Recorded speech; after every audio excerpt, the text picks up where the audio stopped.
Welcome to Good Money Moves. My name is Jenna Taubel, and with me today is Jordan Kaehler, Hello. Our underwriting manager, loan portfolio manager. Yes. Yeah. All right, awesome. We are here today talking about credit scores, which is why I have Jordan with us. So Jordan, why don't you kick it off and tell us what is a credit score? Yeah, so essentially at a very high level in most cases, it's a score or it's a number that is an indication of how risky a borrower is. There's a lot of different things that go into it, but essentially credit scores work and they can help to dictate or figure out where your interest rate may fall if you need to take out a loan somewhere. Generally speaking, the higher your credit score, the more favorable rates that you will get. And so there's a variety of things that go into how a credit score is calculated. We'll touch on that a little bit later, but pretty much as long as you pay well and you don't take out too much, you should have a good score. There's a lot of different things that scores can be used for. I mean, I'd already mentioned they can be used for your interest rates or pricing whenever you get a loan. Again, the higher your score is, the better your rate is going to be generally. But outside of loans, I know for me, when we got our house, the company that we got internet through, they did a soft pull on our credit, and that helped to determine whether or not we had to put a deposit down for our internet. There are other places where, like if you're looking to rent, generally they're going to pull some kind of a credit report on you, generally I think it's a soft pull for that, which doesn't have impact to your credit score. But same thing, most places will still require a security deposit, but I think your score is generally going to be what dictates whether or not they rent to you. So it's really very important to start sooner than later on establishing a credit score, to set yourself up for success with housing, or set yourself up for success with even just getting access to your internet or like whatever easier, where you have less financial barriers to get your needs. Yeah.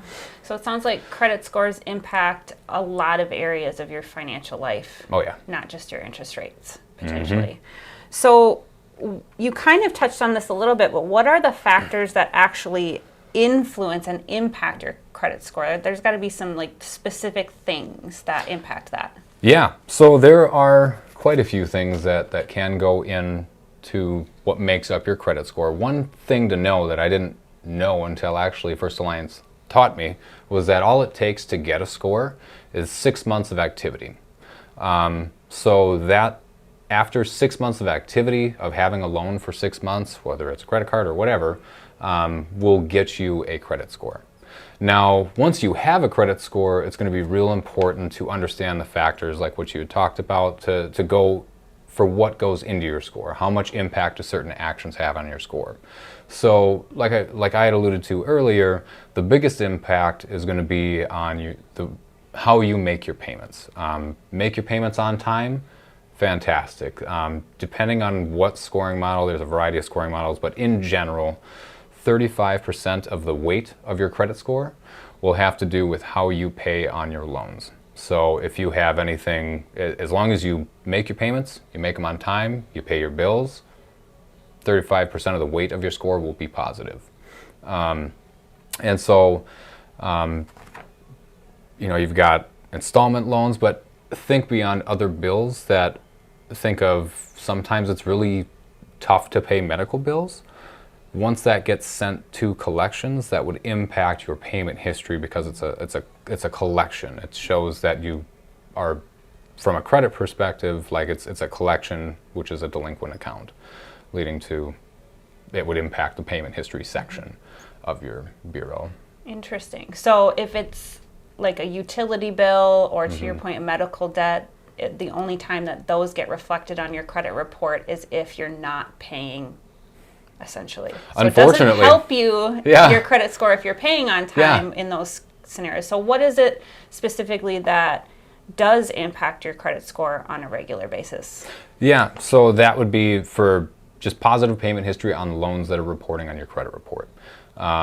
So if you take out a car loan here at First Alliance, as long as you have continued on-time payment history, that will reflect positively for 35% of the weight of your score. Or anything else that would report on your credit bureau, which is really just loans, car loans, personal loans, credit cards, lines of credit. If you've got a mortgage, typically you're going to see those reflected in your credit report. It is important to clarify with your creditor who they report to also, because there are some creditors who will issue loans, but they might not report it at all, or they might not report it to all three bureaus. So it's important to make sure that when you do take out a loan with somebody, you understand who they report to also. What are the three bureaus? Yeah, so the three bureaus that are used would be Equifax, Experian, and TransUnion. And is your score going to be reflected the same across all three of those, or will they be different? They will be different. Like I said, there's different calculation methods, and I don't know that magic calculation, but I don't think anybody does.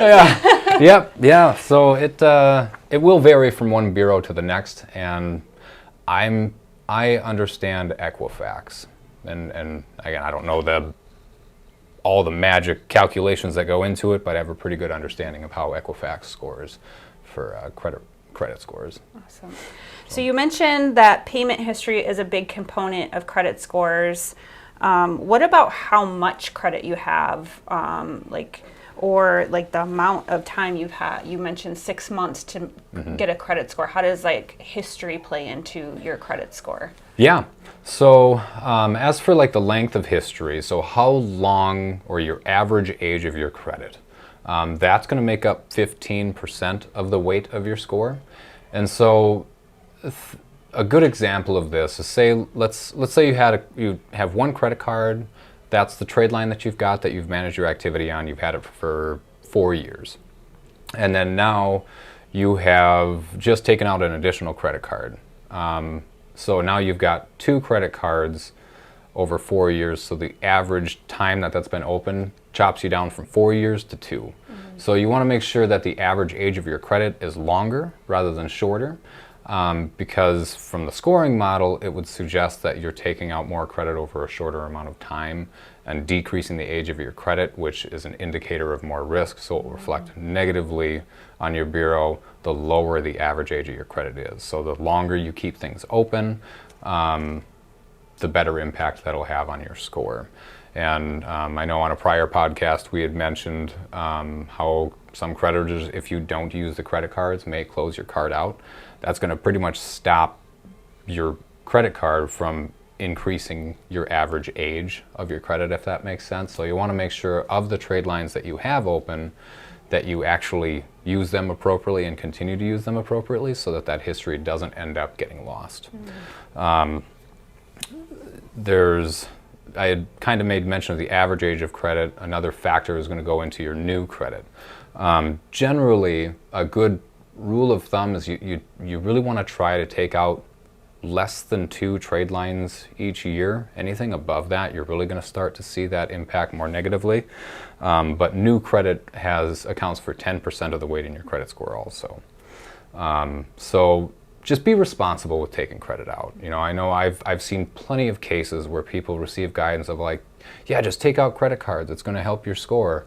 And they take out 6 of them in a 2-month period, and you just see their score tank. So yes, taking out credit cards or just debt in general, it can positively impact. You just want to make sure you're doing it responsibly.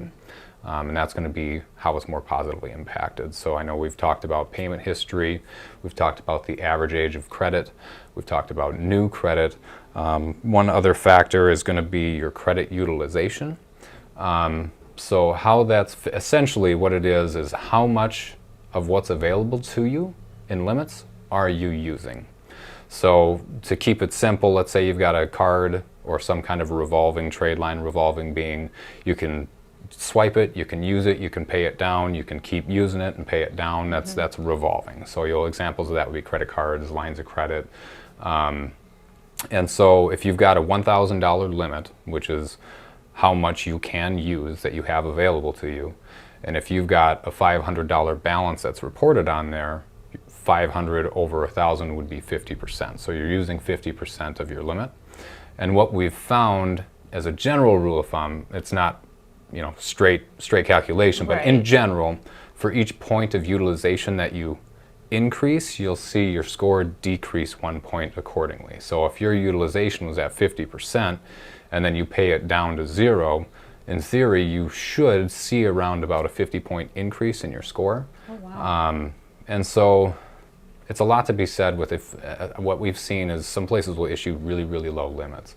And with prices of things where they are, if all you have is a $300 limit, you can max that out in a heartbeat. Yeah. It doesn't take very long to do. Not even enough to buy groceries at my house. No, not at all. So you want to make sure that you have some meaningful limits, but also be responsible with how you're using them. One example that I provide to help provide guidance anyway is, if you do use your card, like I use my card for everything, but I pay it off before the statement's even generated, because then when it reports to the credit bureau, it's going to report near 0 for a balance.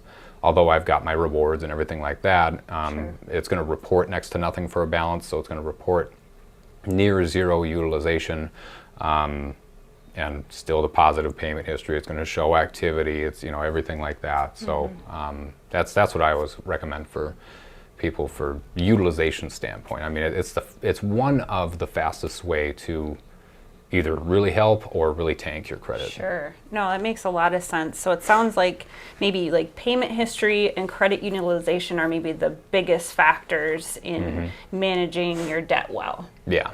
Okay. Yeah. And one other factor that actually goes in is the types of credit that you have. This has an additional 10% of weight to your score.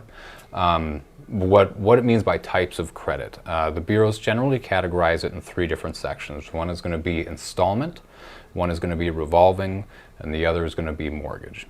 So with installment, that's going to be generally your fixed rate, fixed term type loans. So examples of that would be a car loan or a personal loan where you're making the same monthly payment every month until it's paid in full.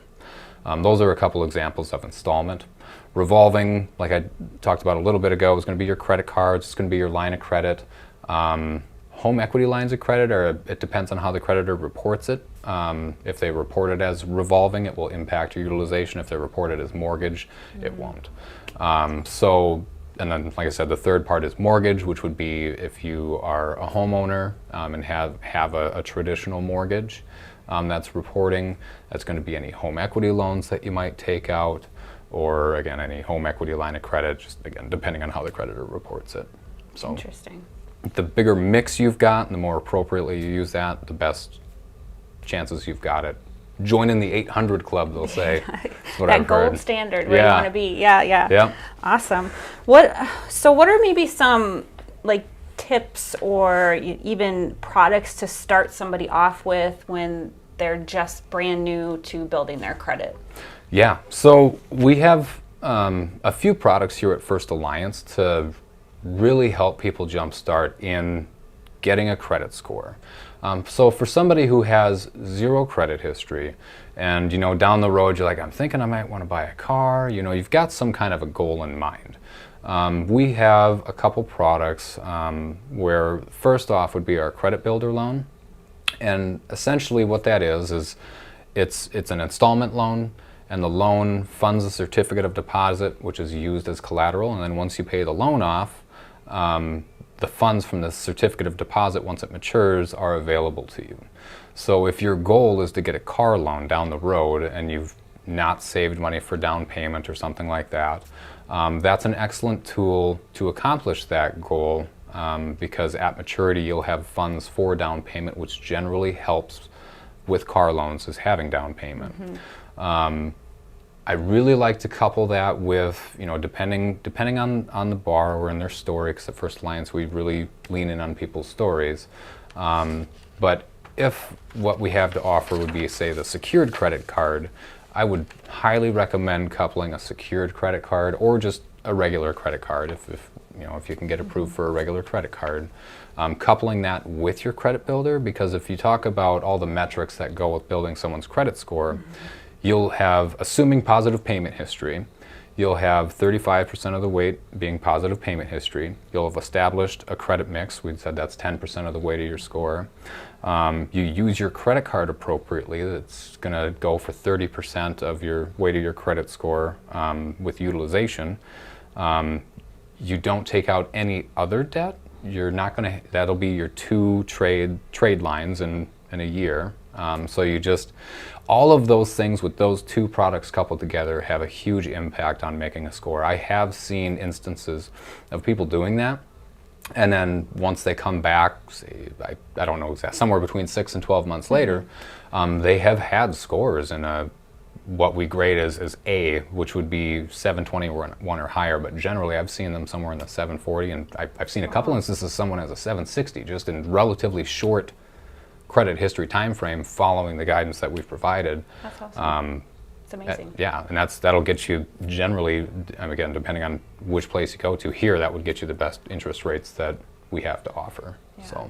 So maybe you can take a minute to just explain those ranges a little bit, because you threw out a bunch of numbers. Yes. But what do those actually mean, and how might somebody kind of understand their score and what that might mean to a lender? Yeah. So if you think back to high school or college or whatever, when you had homework or your grades, you'd be A's, B's, C, and D. So if we assign those same letter grades to credit score ranges, generally if your credit score is 721 or higher, you can think, yep, I got an A, I aced that test. Okay. For a B, it'd be anywhere between 681 to 720. For the C range, it would be anywhere from 621 to 680, and the D range would be 620 and below. Okay. So higher is better when it comes to a credit score. You do not want a low credit score. You want a high credit score. Yep. Higher credit score will get you better interest rates and everything else that we talked about. Yeah. Maybe if you're looking to get a new internet service, they might not require a deposit. Whereas if you're in the D range, they may very well require 1 or 2 months, or I don't know, every place is probably different, but they may require some kind of security deposit, which is an additional hurdle to getting access to general needs. Yeah. So you mentioned a couple times, like, First Alliance does it this way, or this is how First Alliance looks at credit scores. Mm-hmm. Is that very different than how other lenders are going to be looking at someone's credit score? Yeah, so at First Alliance, we really, really lean in a lot on people's story, and everybody has a story. And so credit scores at First Alliance, it's only going to really dictate what your interest rate is. A lot of other places, they'll just see, oh, sorry, your score is not 681, you're declined. And they won't hear you out. I think of an example at an old employer, an old creditor that I used to work with, where there was someone who had been, since it was a bank, they were a customer, someone had been a customer there forever. Their funds went there, they never had a loan, and it was $1,000 for some kind of emergency that came up. Sure. And it always sticks with me because the only thing on that individual's credit report was a collection.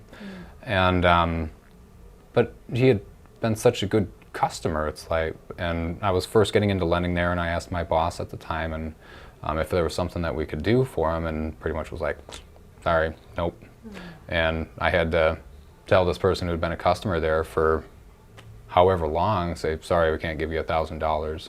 And it really resonates with me, because you got to make sure that you hear someone out, because everybody has a story, and life happens to people. And what I've found at First Alliance for myself since I've started here, that we really do listen to people's stories, and we want to make sure that whatever we can help them with is best going to fit their scenario. So we really try to find the right products that actually make sense for an individual, instead of just giving you something to give you something, and again, our credit scores are only going to determine pricing. It's not going to determine whether or not you get the loan. Right. That's awesome. Yeah. That's a good story to share. Thank you. Yeah. Is there anything else, any myths or misunderstandings that people have about credit scores that you feel like we should clarify? Yeah. So one of them that I've seen very often is I'd kind of made mention of this a little bit ago, but where people say, oh yeah, take out credit cards to build your credit, and then you'll see instances of people just taking out 6 credit cards over such a short amount of time. It's like you only need one. You need one credit card or whatever it is, one revolving product, and make sure it's managed appropriately, like we had talked about with utilization, positive payment history, things like that. Yeah. That's really all you need. So that's one myth. There was someone that I used to talk with quite a bit before I started getting into the financial industry. He was like, yeah, if you want to build your credit, just take out a card, max it out, and just do a balance transfer, and just do a balance transfer every 6 months. And that's how you're going to really do good on your credit. And I didn't do that because I was like, that doesn't sound right. But I've heard that. If in some cases balance transfers can be helpful because you may have certain interest-free periods. And I know we've got at First Alliance a You Choose card that has a 6-month interest-free balance transfer period. But what you're going to want to make sure with that is that you actually pay it down. Mm-hmm. Don't see it as an opportunity to get interest-free dollars, and I'm sure it's an easy trap to fall for.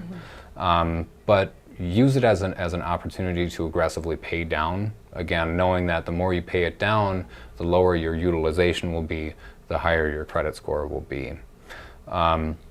So those are a couple things there.